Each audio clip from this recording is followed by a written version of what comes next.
Bien, c'est une histoire avec une personne qui s'appelle Thioneb, qui vient de s'installer sur Agen depuis quelques temps.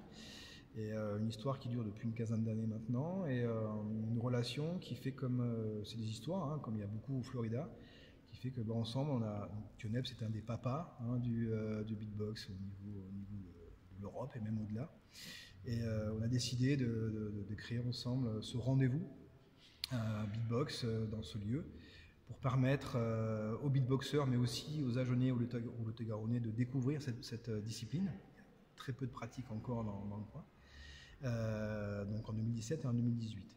Et du coup, aujourd'hui, on a tellement bien ficelé cette histoire qu'on a décidé de créer un festival, donc le 19 et 20 avril 2019, donc à venir.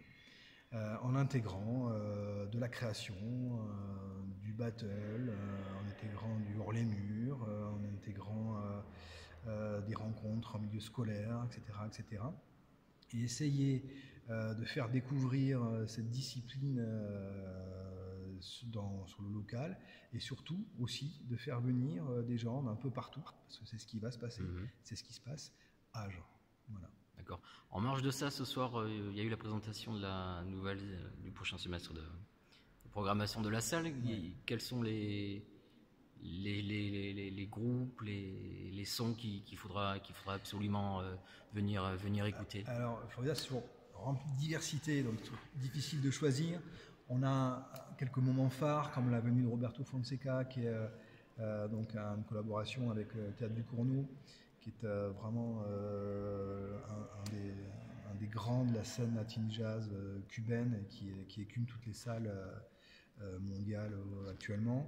On a un rendez-vous métal aussi, avec Nostromo, avec les Suisses de Nostromo. Donc ça fait un petit moment qu'il n'y a pas eu de métal dans le département. Il y a la venue d'une diva aussi, Sarah McCoy, qui va faire beaucoup parler d'elle dans les années à venir, pardon, et qui est en train de se lancer là sur une première tournée, qui vient tout juste de signer sur le label Blue Note. Il y a ce soir, voilà, ce groupe de rock, c'est des groupes de rock belges et français qui se retrouvent au Florida pour, je pense, une belle entrée en matière dans l'année 2019. La venue de JB Dunkel, qui est quand même un des deux membres fondateurs du célébrissime, cultissime groupe R. Ouais. Voilà, c'est quand même un petit événement sur Agen. Et puis le retour de groupes comme Voodoo Game, Kokoko, qui va être un moment fort, je pense. Kokoko, c'est un groupe congolais de Kinshasa qui puise dans l'électro, mais avec des instruments réalisés, confectionnés, créés avec du matériel de récupération. Il va y avoir un bel éclairage dans quelques mois avec un documentaire qui va sortir au niveau européen. Voilà, bon, c'est tout ça qui. C'est le lieu de toutes les musiques finalement. Toutes les musiques, des musiques, oui, avec quelques expériences, avec quelques prises de risques, mais aussi quelques têtes d'affiche solides qui permettent aux gens plus largement de venir découvrir ou redécouvrir des choses, voilà, avec des artistes qui ont un nom un peu plus important. Ce sont les groupes locaux. On a toujours été très attentionné à ce dosage-là.